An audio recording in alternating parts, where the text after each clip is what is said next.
السلام عليكم ورحمة الله. المؤسسات لا تبنى فقط بالطوب والحجارة، بل من أشخاص لديهم أحلام ورؤى. مع العالم الباكستاني المشهور عالميا الأستاذ الدكتور محمد إقبال تشودري، مدير المركز الدولي للعلوم الكيميائية والبيولوجية، نتحدث من الداخل عن إنجازاته ورؤيته في مجال كيمياء المنتجات الطبيعية والحقل العلمي بنحو عام. معكم زينب صفار، تابعونا.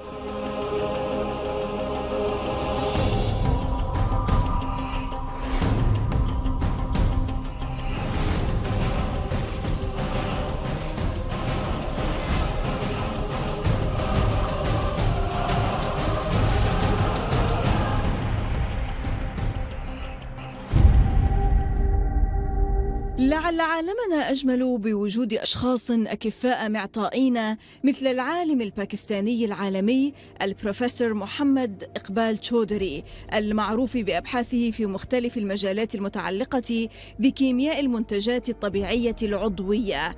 الأستاذ تشودري الذي يعد من أكثر العلماء إنتاجية في باكستان قام بكتابة وتحرير 64 كتابا، معظمها تم نشرها في الولايات المتحدة الأمريكية وأوروبا، كما أنه ألف أكثر من 1098 ورقة بحثية وفصولا في أكبر مجلات العلوم الدولية في الغرب، بالإضافة إلى 48 براءة اختراع مسجلة في أمريكا. وقد تم الاستشهاد بعمله العلمي أكثر من 13,700 مرة من قبل باحثين آخرين، ولعله يعد أكبر عدد من المنشورات عالية الجودة من أي عالم في باكستان. وقد فاز العالم تشودري بالعديد من الجوائز الوطنية والدولية مثل هلال الامتياز وستارة الامتياز وطمغة الامتياز من قبل رئيس باكستان، ونال اللقب المرموق الأستاذ الوطني المتميز من قبل لجنة التعليم العالي في عام 2004، كما أنه حصل على جائزة خوارزم الدولية الأولى وتسلمها من رئيس الجمهورية الإسلامية في إيران ومنظمة التعاون الاقتصادي إيكو في التربية من قبل الرئيس الأذربيجاني. البروفيسور الدكتور محمد إقبال تشودري، مدير المركز الدولي للعلوم الكيميائية والبيولوجية ICCBS في جامعة كراتشي بباكستان، والعالم الباكستاني المشهور عالميا الذي أطلق عليه لقب عالم عام 2018 اعترافا بمساهماته القيمة في مجال العلوم، يخبرنا من الداخل عن الابتكار الذي جعله يحوز على وسام الشرف هذا. You see, the problem is that the Muslim world and countries like ours, we suffer with lots of diseases. And we have to rely on literally everything which is imported. So from drugs to surgical goods, all medical knowledge, everything is based on imported technologies and imported material. And this becomes extremely important for us to work in the field of drug discovery and development. So what I have done was that my research group was actually involved in the development of new medicines against diseases which are very common and very highly prevalent in countries like ours.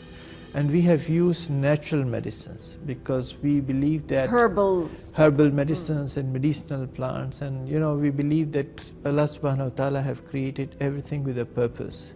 And this is science which can help us to explore the usefulness of those natural products. So what I have done over the years, that my research group was involved in discovering the biological activities of many medicinal plants. And in last several years, what we have discovered is a very potent anti-epileptic medicine. Epilepsy, as you know, is a very common disease. And this is in the second phase clinical trial, and this is again from natural product. We have discovered a new medicine which is used for the treatment of cutaneous leishmaniasis, which is a disease on the skin caused by a sandfly as a parasitic disease. This is again a natural product. It is already used in medicine, in hospital. So our focus has been to use the nature and transform them into modern medicine by using science and technology. And that, I think, is an appropriate approach for developing drugs, because without drugs, we face a problem of drug insecurity. Western pharmaceutical companies are not interested in poor man disease. They're only interested in those disease areas in which they can earn lots of money. Right. Now, sir, the International Center for Chemical and Biological Sciences is one of the premier research establishments in the developing world. Its reputation for scientific research and training extends far beyond the country's borders, which is Pakistan. Tell us more, please, about the divisions that the center includes and the various activities and the multifaceted accomplishments so far. Okay, so the center was established in 1966. And initially, the center was actually established by private donation. So you celebrated the Jubilee? Yes, absolutely, 2 years ago, and it was a great occasion because we celebrated those people who contributed. So sure. Initially, it was established through the help of private donation, and later the government of Pakistan started establishing, supporting this center. So this center is now among the best centers in the world. It's one of the finest research establishments. This is UNESCO Center for Excellence. It is World Health Organization Collaborating Center. It has received Islamic Development Bank Prize for Best Science Institution twice, 2004 and 2010. And this has 17 research centers. So from nanotechnology to virology, from molecular medicine to clinical trials, from chemistry to nanotechnology, genomics and bioinformatics, a whole range of topics are covered. And the center is now open for all for the world. So we receive 200 visiting scientists from all over the world. This is the only center in that part of the world which received 20 German scholars, young people who are coming for their diploma training. And it is truly an international one, and we are further expanding and opening a store for the Muslims from all over the world, and also from scientists from the West.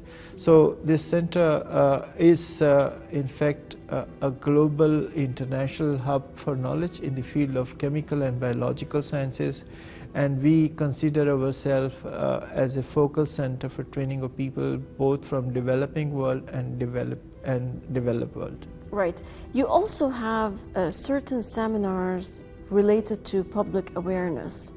Tell us more about these seminars. You have different topics like women in science, chemical safety and security, common mental health problems and awareness about causes, symptoms and treatment approaches, university-industry relationship, emotional literacy in science communication, and others. Science, we all know, is part and parcel of every aspect of our lives in this sense. What about politics, for example? Yeah, I mean, you have brought all these issues. Absolutely. Because sometimes politics, sir, could hamper the development of science or could hamper the people's benefit of the science and technology. You know, whenever we discuss health, education, public awareness, literacy, everything, you know, politics is a cross-cutting phenomenon. It is absolutely unavoidable that when you're talking about the health conditions, when we're talking about the access to health and we're talking about health research, we have to talk about politics also, because this is the political will, the ability of leadership to understand the importance of education and health, which eventually translate. So politics is in fact embedded into every topic. Sure. But we don't really go into to discuss the politics per se, because politics itself means nothing. Politics in terms of policies and implementation, which manifest into everything, every action which a government takes, is important. Our emphasis has been that that there are so many issues either related to public health, related to literacy, education related to lifestyle, and science as a culture is important, because we understand that without the constituency and support of people for science and technology, without their awareness of the importance of health and education, no society can flourish or progress. And for Muslim Ummah, I mean, it's not an ivory tower. We cannot live in glass houses. We cannot really live in our elite institutions and think that we will be able to progress. I think science and technology and awareness about modern development has to perforate in people. Right. And they need to be convinced that they as a whole, which form the nation, need to support science and technology for common benefit of humanity. So this is the emphasis which we have in our institute, that apart from doing good quality science, which is published in top international journals, apart from creating very high quality graduate, we are engaged with the society very strongly. So every month we have so many activities, including bringing students to our institute for internship, hundreds of them, bringing young kids to our research center and let them roam around and see what is going on. And also bringing... You try to give them the incentive. Absolutely, yes. Absolutely. Because for them it's a life-changing experience. You know, when they come and visit and they see scientists working, and then they can relate science with real life, for them it becomes something which they can eventually look for. So it is an extremely high level of engagement with society, and literally every month we have hundreds of scholars, students, young kids, and general public coming to our center and interacting with the science days and science. You know, sir, when I talk to people like yourself, we say that, well, life is good because we have people like yourself in our life thinking in this line, apart from all the tide that is moving us away from belonging to the society or thanking God for being in this place and that world. So thank you very much. Allow us to stop for a short break, and then I want to come back and talk about Muhammad Iqbal Tshudri, the person, the human being, not the scientist, the man. Okay, but after the break, sir. إذا فاصل قصير ونعود. لا تذهبوا بعيدا.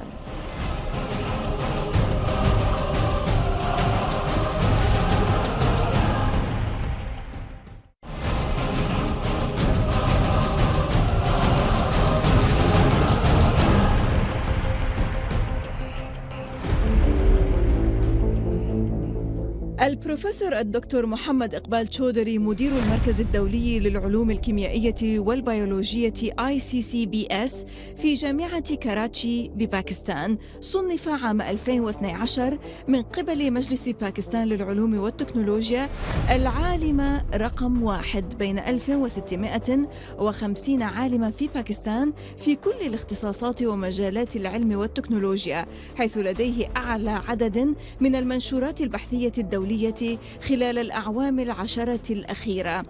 سيرته الذاتية مدهشة تمتد ل 98 صفحة عامرة بالإنجازات والشهادات والتقدير، فهل لديه وقت يمضيه مع عائلته أو هوايات يمارسها أو أنشطة ترفيهية يقوم بها؟ I think I don't really honestly believe that one can produce and perform well without striking a balance. You know, I honestly do not think that a person who is not capable of striking a balance in life and profession is able to do lots of things. So I certainly have a very good family life. I spent very high quality time with my children and my wife, and of course my brothers and sisters. Certainly I do, and I really enjoy every minute of it. But I certainly do not really have much time, so what I generally do, this very limited time of mine for family, I try to make it the best of it. What's your hobbies, for example? Oh, I read books. I travel a lot. Other than reading and writing and researching. Yeah, so but I read lots of literature also. I mean, when I say literature, it means poetry and fiction. محمد إقبال. Yes, certainly. And I certainly enjoy life to the limit, but then I strongly believe that you can stretch your time. I mean, you can have 25 hours every day if you wish to. It depends on how well planned you are. People often waste lots of time on non-productive activities. It is good to be non-productive sometime, but what you can do is to effectively manage your time, and that's what I am precisely doing. Actually, I have lots of I have a wonderful team of people working for me, so I don't need to bother for trivial things. And I kept myself, I'm managing a very large institute. A long time ago, when I became the director of the center, I said, good Lord, if I try to manage everything by myself, I'll make a total mess of it. And or if I just stretch myself, I'll kill myself. So what I have done was that I've spread the whole management to everyone. Yes. So I have my 70 faculty members, and I have given them 70 assignments, and that have given a good ownership, because everyone is responsible of managing a small portion of the overall large project. institute. True.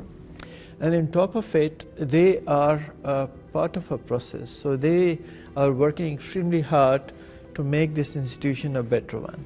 At a research level, I have done exactly the same thing. I have a team of very good co-workers, and I made them responsible of managing my time in a way that I have a productive time management with the students, and that when I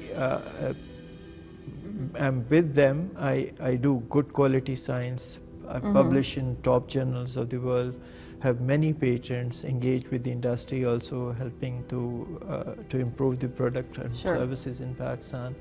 But I was able to do it because I know absolutely the importance of family life, and I also know the importance of spending some time with yourself alone. Right, right. Allow me here to remind you, sir, and remind our viewers also of the inspiring sentence of Dr. Rahman. He said that institutions are not made up from bricks and stones, rather they are made up of people who have dreams and vision. You brought a very good important point. Professor Atta is my teacher also, and I have lots of respect for him. He has made tremendous contribution in moving science and technology forward, not only in Pakistan but also in the Muslim world.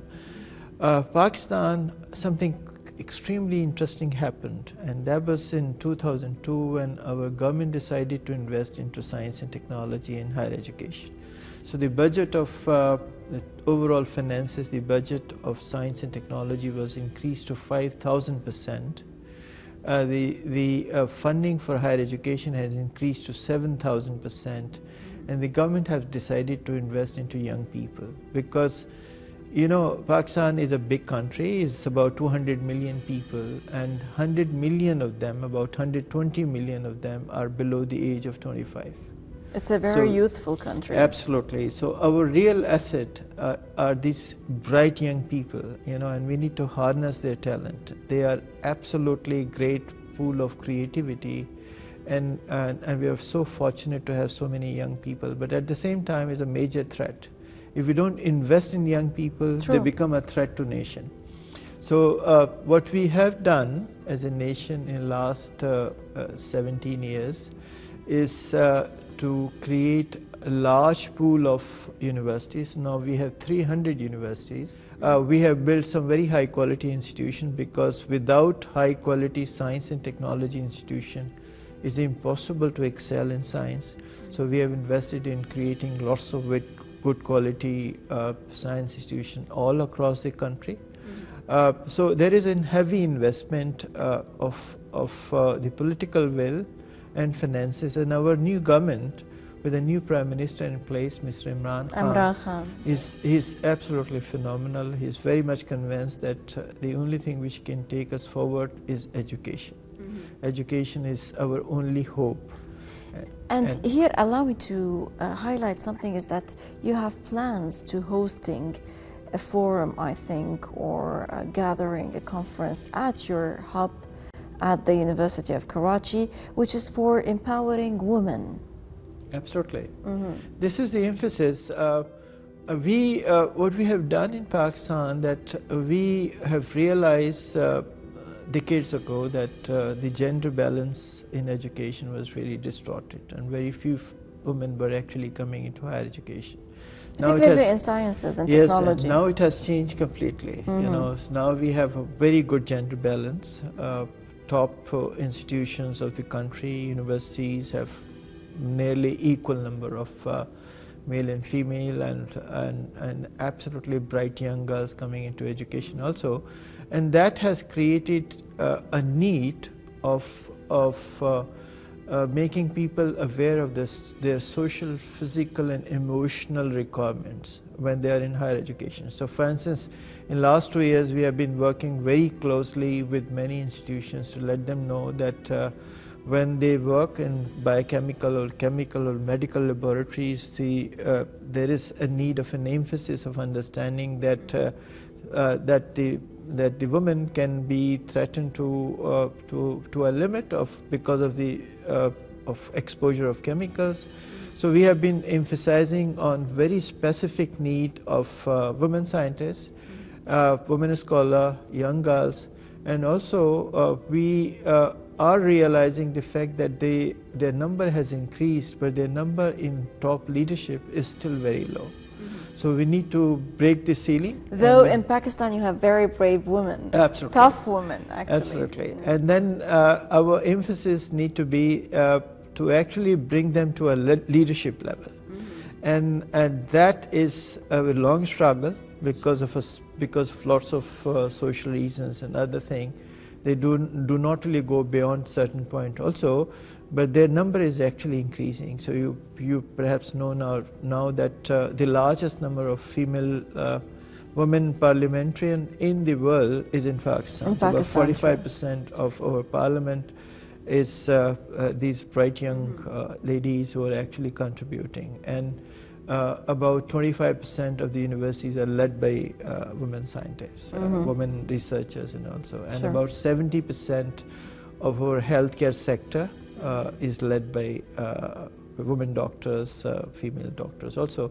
So I think we have broken the stereotype. So the women are already empowered in Pakistan? Empowered, but certainly there is a need of further working in it. For more I would engagement. never be satisfied with the current condition. I think we have to constantly struggle for it, because I personally believe that nation would be much better off if we have women in leadership. Bless your heart, sir. Professor Dr. Muhammad Iqbal Tشودري, Director of the International Center for Chemical and Biological Sciences at the University of Karachi and internationally renowned Pakistani scientist. Many thanks indeed, sir, for this interview. Thank you very much. Always welcome, sir. Always welcome. إذا لقاء جديد في الأسبوع المقبل مع ضيف جديد وقضية جديدة ودائما من الداخل. للمزيد من التواصل بريدنا theinside@almayadeen.net وصفحتنا على الفيسبوك من الداخل. من كل فريق عمل برنامج من كل الميادين. السلام عليكم ورحمة الله.